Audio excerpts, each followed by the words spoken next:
आपका अभिषेक और आपकी बुलाहट क्या है।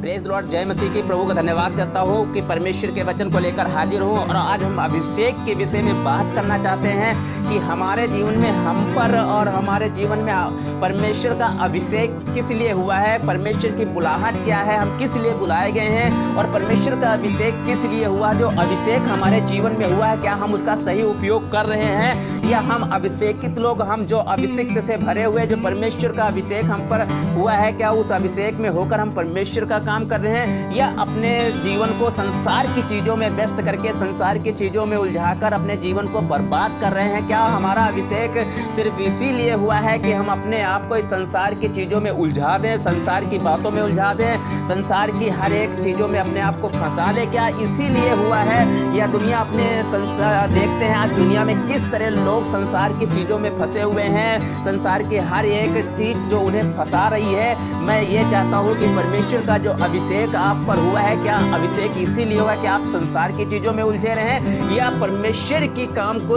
परमेश्वर की महिमा को आप आगे बढ़ाएं या परमेश्वर की इच्छा के अनुसार चलें या अपनी बुलाहट, अपने अभिषेक को पहचानें। मैं परमेश्वर के वचन से बात करना चाहता हूं और परमेश्वर के कुछ वचन आपके बीच में रखना चाहता हूं और हम पुराने नियम से कुछ लोगों से मिलवाएंगे, फिर नए नियम लेके चलेंगे कि हम किस प्रकार से हम इससे सीखेंगे कि परमेश्वर का अभिषेक जब लोगों पर हुआ, इन लोगों पे जो परमेश्वर का अभिषेक जिन पर हुआ, उन लोगों ने क्या किया, क्या हम उनके अनुसार चल रहे हैं जो परमेश्वर हमें सिखाता है। इसीलिए पुराने नियम से लेकर नए नियम में परमेश्वर ने ऐसे अभिषिक्त लोगों को रखा ताकि उन्हें देखकर हम परमेश्वर की इच्छा के अनुसार चल सके। परमेश्वर का वचन एक जगह हम आपको लेकर चलता हूं और पढ़ना चाहता हूं, जो यशाया 61 अध्याय और उसके हम 1 से 3 पढ़ेंगे। और यहाँ पर जब मैं आपके लिए प्रभु का वचन पढ़ना चाहता हूँ तो ध्यान से सुनिए कि आपका अभिषेक हुआ किस लिए है। और यहाँ पर लिखा हुआ है, प्रभु यहोवा का आत्मा मुझ पर है क्योंकि यहोवा ने सुसमाचार सुनाने के लिए मेरा अभिषेक और मुझे इसलिए भेजा है कि खेदित मन के लोगों को शांति दूं, कि बंदियों के लिए स्वतंत्रता का और कैदियों के लिए छुटकारे का प्रचार करूं, कि यहोवा के प्रसन्न रहने के वर्ष का और हमारे परमेश्वर के पलटा लेने के दिन का प्रचार करूं, कि सब विलाप करने वालों को शांति दूं और सियोन के विलाप करने वालों के सिर पर की राख दूर करके सुंदर पगड़ी बांध दूं, कि उनका विलाप दूर करके हर्ष का तेल लगाऊं और उनकी उदासी हटाकर यश का ओढ़ना ओढ़ाऊं, जिससे वे धर्म के बांज वृक्ष और यहोवा के लगाए हुए कहलाएं और जिससे उसकी महिमा प्रकट हो। हमारा अभिषेक किस लिए हुआ? तो मैं चाहता हूँ मेरे प्रियो की इस वचन को बड़े ध्यान से अपनी बाइबल में पढ़िए, जो यशाया 61 उसकी पहले से लेकर आप 3री आयत तक आप पढ़ सकते हैं और इस वचन को समझिए। इसको वचन को समझना और विश्वास कीजिए कि यह वचन आप में पूरा होता है और यही अभिषेक आपके ऊपर भी है। इसके लिए प्रतिदिन दावा कीजिए कि फिर आप देखेंगे आपकी सेवा में और आपके जीवन में अद्भुत बदलाव आया। इस वचन को आप अपने जीवन में मनन करिए, प्रतिदिन इस वचन को पढ़िए, प्रतिदिन वचन के अनुसार सोचिए क्या इस वचन के अनुसार हमारा अभिषेक हुआ। जो अभिषेक हुआ है, क्या हम अपने जीवन को इस वचन के अनुसार हमारा जीवन चल रहा है। यहाँ पर वचन साफ साफ किस तरीके से कह रहा है, क्योंकि यहाँ पर परमेश्वर का वचन, मेरा अभिषेक हुआ है कि मुझे इसलिए भेजा कि खेदित मन वाले लोगों को शांति दूं, कि बंदियों के लिए स्वतंत्रता का और कैदियों के लिए छुटकारे का प्रचार करूं। ये किस लिए हमारा अभिषेक हुआ है? क्या जो काम परमेश्वर का वचन हमें बता रहा है, क्या ये काम हम और आप कर रहे हैं? इस अभिषेक को लेकर परमेश्वर के काम को कर रहे हैं? कितने लोग हमारे द्वारा छुड़ाए जा रहे हैं? कितने लोगों तक परमेश्वर का वचन हम पहुंचा रहे हैं? कितने लोग बहुत सारी प्रॉब्लमों से हमारे और आपके द्वारा क्या छुटकारा पा रहे हैं? क्योंकि हमारा जो छुटकारा हुआ है, तो इसलिए छुटकारा नहीं हुआ कि हम अपने छुटकारे को पाकर हम बैठ जाएं, शांत हो जाए कि मेरा तो छुटकारा हो गया है, मुझे कोई प्रॉब्लम नहीं है। अब दुनिया जो मर्जी जैसे किसी के जीवन में प्रॉब्लम हो या दिक्कत हो या परेशानी हो, उससे कोई मतलब नहीं। लेकिन मैं बताना चाहता हूँ, खुदा के लोगों, आपका छुटकारा इसलिए हुआ है कि ताकि आपके द्वारा किसी और का छुटकारा हो सके। पता जब आप इस वचन की पूरी तरह से अच्छी तरीके से पढ़ेंगे और समझेंगे, तब आप अंगीकार करना बंद ना कीजिए। जब तक आप इस वचन को पढ़ें और अपने जीवन में इस वचन को अंगीकार करते रहिए। जब आप इन वचनों की घोषणा कर रहे होंगे तो आप शान से अपने अभिषेक और अपनी बुलाहट की परिपूर्णता में चलने लगेंगे। और देखते राजा जैसा गर्जन और परमेश्वर की उपस्थिति आप अनुभव करेंगे। गिनती की किताब 23 अध्याय उसके 21 में पढ़ सकते हैं। आप अपना सिर ऊंचा करके सामर्थी राजा के समान चलने लगेंगे। आपकी वाणी में विशेष अधिकार और सामर्थ सुनाई देगा। जब इस वचन को अपने अंदर मनन करेंगे, ग्रहण करेंगे और प्रतिदिन इस वचन का मनन करेंगे कि आपका अभिषेक किस लिए हुआ है, तो इस तरीके से आपके जीवन में परमेश्वर का काम होगा और परमेश्वर आपके द्वारा परमेश्वर काम करेगी। यह बड़ी बात है। हम देख चुके हैं कि आपका अभिषेक इसलिए हुआ कि आप निर्धनों को सुसमाचार सुनाएं। निर्धनों को निर्धन बनाने वाला कौन है? आपका अभिषेक टूटे हृदय वालों को स्वस्थ करने के लिए हुआ है। कौन है जो लोगों को तोड़ता और घायल करता है? आपका अभिषेक बंधुओं को छुड़ाने के लिए हुआ है। कौन लोगों को बंधुआ बनाता है? आपका अभिषेक कैदियों को बंदी गृह से स्वतंत्र करने के लिए हुआ। किसने उन लोगों को कैदी बनाया? आपका अभिषेक शोकितों को शांति देने के लिए हुआ है। उनके शोक करने के पीछे किसका हाथ है? उन्हें किसने बंदी गृह में डाला? कौन उन्हें पीड़ित करता है? जो चमकने और उठने के लिए बुलाए गए हैं, उन्हें कौन सीमित कर देता है? कौन उनके चारों ओर दीवार खड़ी कर देता है? निसंदेश ये काम शैतान और उसकी दुष्ट सेना का है, जिसका काम केवल चुराना, घात करना और नष्ट करना है। जो आप यूहन्ना 10:10 में पढ़ सकते हो कि जो चोरी करने, नाश करने, हलाक करने और घात करने आता है, परंतु परमेश्वर आया इसलिए, यीशु मसीह इसलिए आया कि जीवन पाए और बहुतायत का जीवन देने के लिए आया। परमेश्वर का अभिषेक आपको क्रियाशील कर रहा है कि आप इन लोगों को स्वतंत्र करें, उन्हें चंगाई दें, उन्हें शांति दें, हर्ष के तेल से उन्हें भरपूर भर दें और परमेश्वर की महिमा के लिए उन्हें तारों की तरह चमकने में उनकी सहायता करें। बाइबल में हम बहुत सारे लोगों के विषय में आज बात करना चाहते हैं और पढ़ना चाहते हैं, बताना चाहते हैं कि किस तरीके से जिन पर परमेश्वर का अभिषेक हुआ और किस तरीके से परमेश्वर ने उन्हें इस्तेमाल किया और उन्होंने अपने अभिषेक को पहचाना, अपनी बुलाहट को पहचाना और परमेश्वर के काम को किया। परमेश्वर ने उनके द्वारा बहुत सारे लोगों का छुटकारा किया। आपका छुटकारा, आपका अभिषेक, आपकी बुलाहट यही है कि आपके द्वारा लोग छुड़ाए जाएं, आपके द्वारा लोग बचाए जाएं। लेकिन जब हम खुद ही नहीं बच पा रहे हैं तो हम दूसरे को क्या बचा पाएंगे? क्या हमारा अभिषेक जो हम पर हुआ है क्या व्यर्थ हुआ? व्यर्थ नहीं हुआ है। आपका अभिषेक हुआ है इसलिए हुआ है, आपका छुटकारा इसलिए हुआ है, आपकी बुलाहट इसलिए है कि आप जैसे छुटकारा पाए वैसे कोई दूसरा भी छुटकारा आपके जीवन के द्वारा किसी और को छुटकारा मिलना चाहिए। बाइबल में हम पढ़ते हैं तो बाइबल में हम देखते हैं कि बाइबल सामर्थ्य छुड़ाने वालों के से भरी पड़ी है, जिन्हें परमेश्वर पूरे इतिहास में उठाता आया। हम देखते हैं पुराने नियम से नए नियम। अब जब हम अब्राहम के विषय में देखते हैं, अब्राहम एक जबरदस्त छुड़ाने वाला था जिसने 318 प्रशिक्षित योद्धाओं को लिया और कैद में पड़े लूत और उसके परिवार को छुड़ाया। आप उत्पत्ति की किताब 14 अध्याय उसकी 14 से 16 पढ़ सकते हैं। आप मूसा के बारे में पढ़ सकते हैं। लाखों लोगों को छुड़ाने वाला था। उसके काल में लोग भारी पीड़ा में थे। उन्होंने अपनी गुलामी में बड़ी हुई आहें भरी और स्वर की ओर दृष्टि लगाकर परमेश्वर को पुकारा। परमेश्वर ने उनकी ओर कान लगाया और मूसा से कहा, निश्चय मैंने मिस्र में रहने वाली अपनी प्रजा की पीड़ा को देखा और अब उससे बेगार कराने वालों के कारण उसकी पुकार पर ध्यान दिया है, क्योंकि मैं उनके दुखों को जानता हूँ।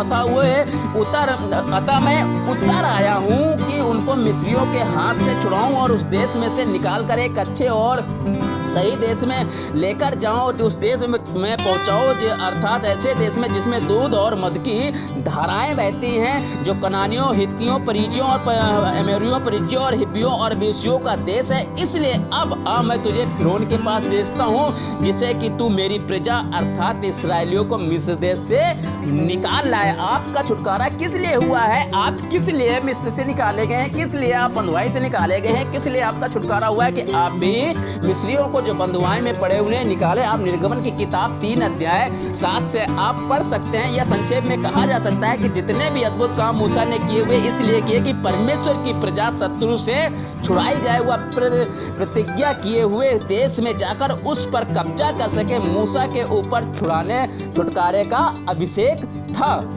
ये आगे हम जानते हैं कि किस प्रकार शत्रु आज भी कार्यरत है। यह अनंत शत्रु अभी भी बेरहमी से एक मालिक की तरह लोगों को पीड़ित करता है, उन्हें अन्याय से दबाता है। यीशु ने पहले ही से सारे प्रधानों अधिकारियों के अंधकार की दुष्ट शक्तियों को पूरी तरह से खत्म किया है, कर दिया और बंधुओं को छुड़ा लिया है। अब आपको केवल इतना ही करना है कि उनके छुटकारे की घोषणा करें। बंधुओं से ये कहें तुम्हें और ज्यादा पीड़ा सहने और दबे रहने की अब आवश्यकता नहीं है। तुम्हारे बंदी गृह के दरवाजे खोल दिए गए हैं, बेड़ियां और जंजीरें टूट चुकी हैं, अब बाहर निकल जाओ। प्रिय, आप अभिषिक्त जन हैं और ऐसे अधिकार युक्त वचन बोल सकते हैं। ऐसे काम करने के लिए आपको पवित्र आत्मा के हुजूरी में जाना चाहिए, परमेश्वर के साथ रहना चाहिए। मूसा की सेवकाई का उद्देश्य था कि जाकर फिरौन को बता दे कि मेरी प्रजा को जाने दे और उसके चंगुल से छुड़ाकर लोगों की अगुवाई करे। ठीक यही चुनौती आज आपके सामने भी है। करनी के मैदान में जाने से पहले शत्रु को आज्ञा दीजिए, मेरे लोगों को जाने दे। अस्पतालों में बीमारों को सुसमाचार सुनाने से पहले बीमारी देने वाली दुष्ट आत्मा को आज्ञा दीजिए कि बीमारों से अपना कब्जा छोड़ दे। यही नियम आपके प्रत्येक क्षेत्र में लागू होती है जिसे आप अपने हाथों में लेते हैं। भारी आवश्यकता इस बात की है कि परमेश्वर की सामर्थ्य, परमेश्वर का पावर इस समय आपके माध्यम से क्रियाशील होते हुए दिखाई दे रहा है। सो प्रधानों, अधिकारियों, अंधकार की शक्तियों, दुष्ट की उन आत्मिक सेनाओं से जो आकाश में है,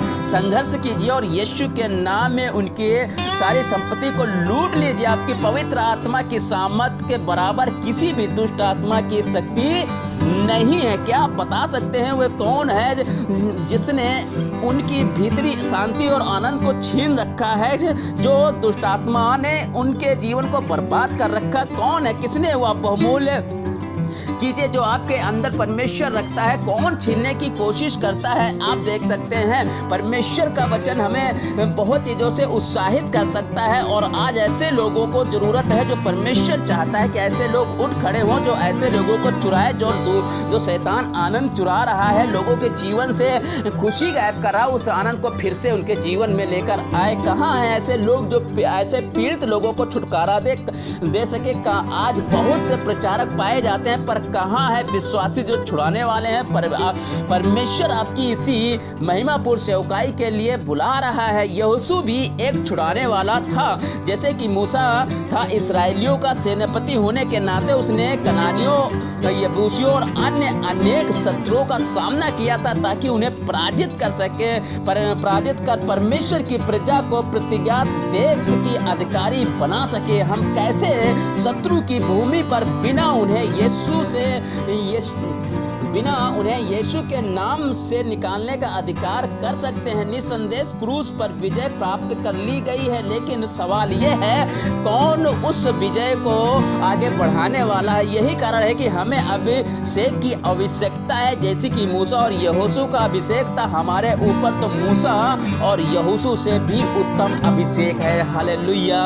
परमेश्वर का वचन हमें बताता है ऐसे वे परमेश्वर की ओर से नियुक्त मुक्तिदाता थे जिन्होंने लोगों को छुड़ाया और न्याय के रूप में उनकी सेवा भी की। आप न्यायों की किताब 2:16 में पढ़ सकते। तब यहोवा न्याय ठहराता था जो उन्हें लुटेरों के हाथों से छुड़ाते थे। हालेलुया। जब परमेश्वर का आत्मा कुछ लोगों से और मिलाना चाहता हूं, और आप देख सकते हैं कि जब परमेश्वर का आत्मा ओतनियल पर उतरा तो वह युद्ध करने के लिए निकल पड़ा और परमेश्वर ने उसे राजा पर विजय किया। उसकी इस बहादुरी के कारण देश में 40 वर्ष तक शांति बनी रही। आप न्यायों की किताब 3 अध्याय उसका 10 और 11 पढ़ सकते हैं। फिर परमेश्वर का आत्मा गिदोन पर उतरा, उसने सेना इकट्ठा करने के लिए तुरही फूंकी, शत्रु को हराया और इस्राएल को छुड़ाया।